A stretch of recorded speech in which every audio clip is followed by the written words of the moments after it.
Hey, good morning, everybody. Welcome to SafeDefend Live. I'm with Dave Evans and the great Doc Becky. And you know what? It was cold yesterday, Doc. And you know how I've learned to beat the cold? How's that? You layer, like you put layers on, right? You put a jacket, and then you put another one, and it works like a champ. Yeah, that's what I'm kind of doing today too. It's Now cold. I understand that you can do this in your security measures at your school. You can have layered security. Now, if it works for the cold, because I hate being cold, it's got to work for security. So let's talk about what layered security looks like. Sure, no problem at all. And I apologize for my Wi-Fi is down, so I'm on my phone. So sorry about the wiggly stuff here. Um, so when we're talking about security, anyone that's in the security business understands layered security, and we always talk about it from the standpoint of like response, right? So you have things like, perimeter fencing. You have access, the gate access, whether it's automatic or you got to use some sort of a card. Then you got other measures like cameras on the gate, right? So that's a layer right there. You have metal detectors coming in. You have all kinds of visitor controls, all this other stuff, and that's really a lot of good stuff. And that's how security works. Because if one system fails, then you have a backup, right? And I'm sure you as a pilot knows very well that you have redundancies all over the place. And this kind of the direction we're going with this.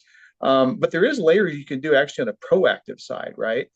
And the proactive side, of course, is left of bang. It's before it's preventing the incident from happening. In this case, some sort of violence, targeted violence, either in some sort of crisis, right? It could be a fire, it could be anything that disrupts the school, it disrupts the organization, or involves any sort of life safety stuff, right? And so, just kind of just backing up a little bit and just kind of looking on the left, kind of the left hand side or the preventive side.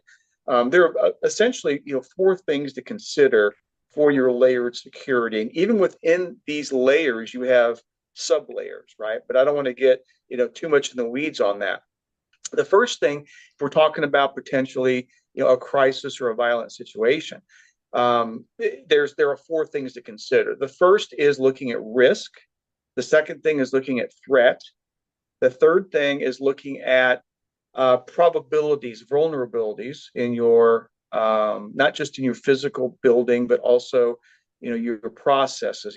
How do things work? One of the biggest problems in that area is a single point of failure, which is usually the human being, right? The one that's not paying attention, the one that doesn't enforce a policy or procedure or something like that. And then the last thing, which is kind of new and what I'm kind of real excited about, especially working with our partner. So SafeDefend is a partner to Vista AI, and that's predictive analytics, and that is the fourth and most probably uncommon one, or one that most don't even have or think about. And so if you look at risk, we'll just start there, right? Anytime you look at a school or workplace, you're looking for risk, and all risk is probability, right? Um, for example, we talk about mental illness, right? Well, sometimes mental illness is a risk. It doesn't mean that someone who has mental illness is going to be dangerous. In fact, most people with mental illness are not dangerous, right? But you have to consider that mental illness affects people's perception of an issue. And especially if you get into psychotic or personality disorders, it could affect the perception of the person. They could see things that really aren't there, or believe things that really don't exist. And so your risk, or your risk area, is a probability that something bad is going to happen. You can look at historical factors for risk. What's the crime, what's the crime environment, right? When I do premise liability stuff, and you're trying to figure out, did a company do all they can reasonably to protect their employees, or protect their visitors or their customers, or whatever it is. You look at history, right? So if you have like a murder every day, you probably have got to be a little bit more proactive in things that might prevent or stop or eliminate the possibility of a crime. So things like that, historical stuff, conditions, person's background. So if you look at a kid, right, who is having all kinds of problems at home. Maybe his parents are getting divorced, right? Maybe there's drug issues or alcohol issues or things like that. Those are all risks. And all it means is that when those exist, there's a higher risk for something bad happening. And that's all it means. But you've got to consider that. Another point of risk is when you have someone who is troubling. They really haven't done anything that's threatening or anything, but it's troubling. And you send them to a psychologist or to a medical doctor and you have them checked out, right? And so those are risks. Those are some risks and things like that. So that's number one. Okay. Number two is threat assessment. Threat assessment means that something's on our radar. It's not just, oh, someone might be a problem because of their background or history or everything. It's that actually something concerning has happened. And so they've done something. And typically in targeted violence, it's something that's related to the pathway to violence, which we've talked about a lot. Is there some sort of an unresolved grievance or a grievance collector, right? Is there some evidence of intent to harm? Is there some evidence of research and planning? Is there some evidence of preparing, obtaining the means for an attack, for example, or doing surveillance or dry runs or checking the feasibility? Those are your threat assessment type stuff. So we have risk, which is probability, threat, which is something that exists, with a certain specific person, right, that we need to run down, and it's a type of investigation. The other type is attack probabilities and vulnerability assessment. And that's when you take a look at your physical and your SOPs and your processes, right? How do you deal with a visitor, coming into your school or workplace? How do you deal with potential situations? You're going to have in the evening, you're going to have a basketball game or some sort of a meeting. What are the probabilities that could go really bad?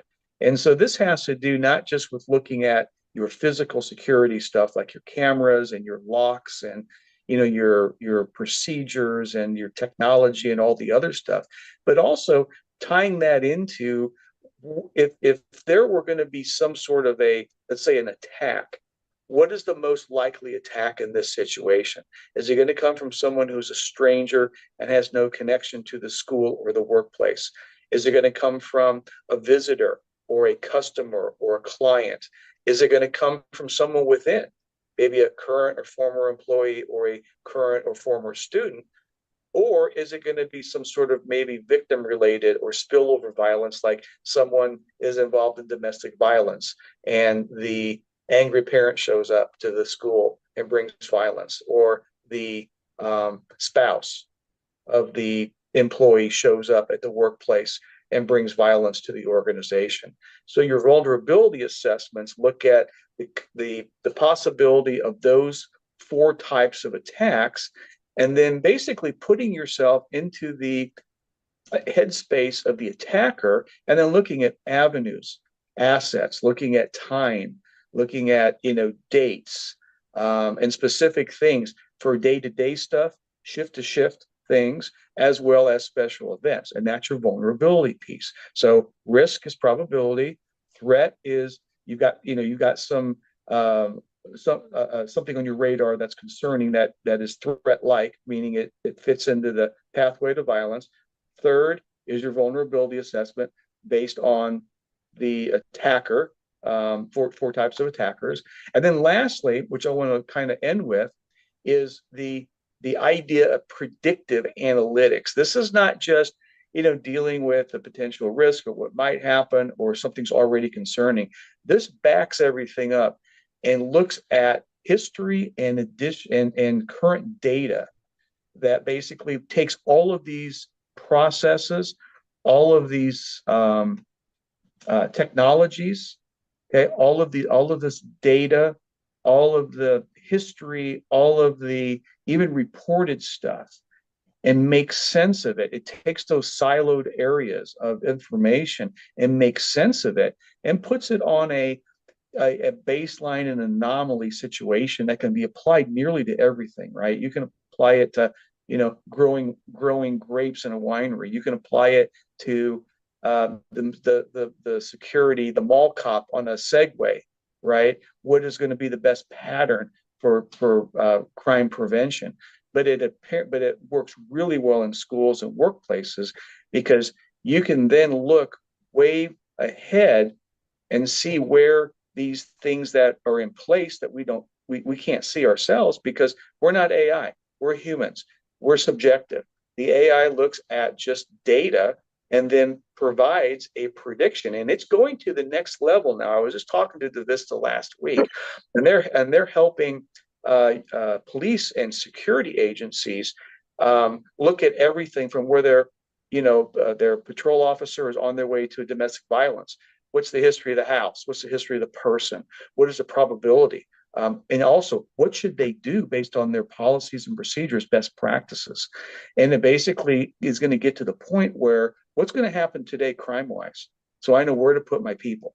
And that's where we're going with this, not just the generative AI, but moving beyond that to actually prediction.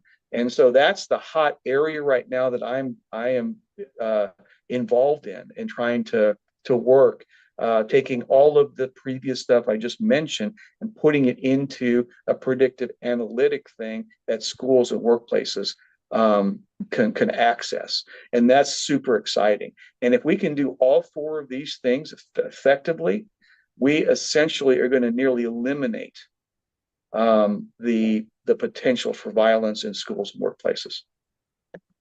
That is incredible. I love the predictive AI. I love the additional layer of leveraging information.